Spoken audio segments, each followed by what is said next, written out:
Forced to marry an older man, her escape changed everything. Part 1. The Chains of Fate. The day Mira turned 18 should have been a celebration, a moment of joy and freedom. Instead, it was the day her fate was sealed. In a remote village where tradition was law, her family had already decided her future, a future that belonged to a man nearly 3 times her age.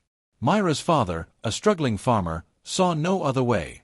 The drought had left their fields barren, debts were piling up, and the only thing of value left in their home was Mira herself. When Mr. Patel, a wealthy but widowed businessman from the city, approached with a proposal, Myra's father agreed without hesitation. In his eyes, Patel's money would not only save the family but also provide his daughter with a better life. Mira, however, saw it differently. She had dreams beyond the mud walls of her home. She wanted to study, to travel, to experience life beyond being someone's obedient wife. But her protests were met with silence. Her mother, though sorrowful, urged her to accept her fate. "Women don't get to choose, Mira," she said softly. "We survive." The wedding was a grand affair, but Mira felt like a caged bird.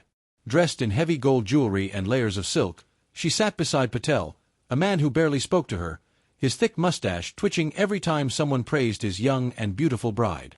The night felt like a blur, and soon, she found herself inside Patel's mansion.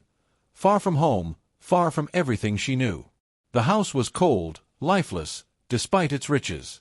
She was given a room next to his, and as she sat alone on the massive bed, dread settled deep in her bones. When Patel entered, he did not touch her. He simply stood there, staring, a smirk forming on his lips. "You should be grateful," he murmured. "Your father sold you for far less than I was willing to pay." Myra's stomach churned. He walked closer, his presence suffocating. "You belong to me now," he whispered.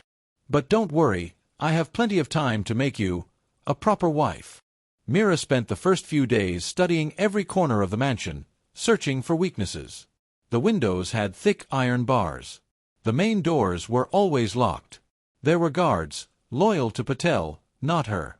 Every morning, Patel would leave for business, but his watchful housekeeper, Mrs. Das, ensured Mira never stepped beyond the garden walls. But Mira was not one to give up easily. One night, when the house was silent and Patel was away on a trip, she found a small kitchen window that had no bars. Heart-pounding, she stacked stools and climbed up.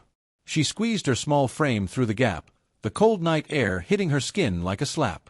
She had barely set foot on the ground when a rough hand yanked her back. Mrs. Das stood there, her grip iron-like, her eyes sharp with warning. "Foolish girl," she hissed. "You think you're the first wife to try?" Mira froze. The first wife.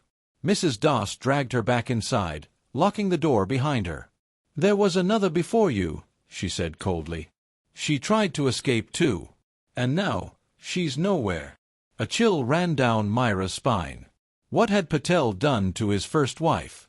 The next day, Mira was careful. She obeyed every instruction, pretending to be the perfect wife. But inside, she was burning with questions. If there had been another wife, where was she now? Her answer came unexpectedly. While dusting Patel's study, she found a locked drawer.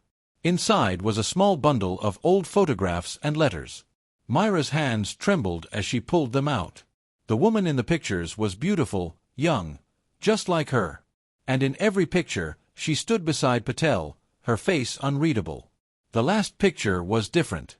It was a newspaper clipping. "Businessman's wife goes missing, no leads in disappearance." Myra's breath caught in her throat. She had to get out.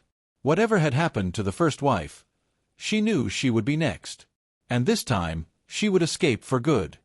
End of Part 1.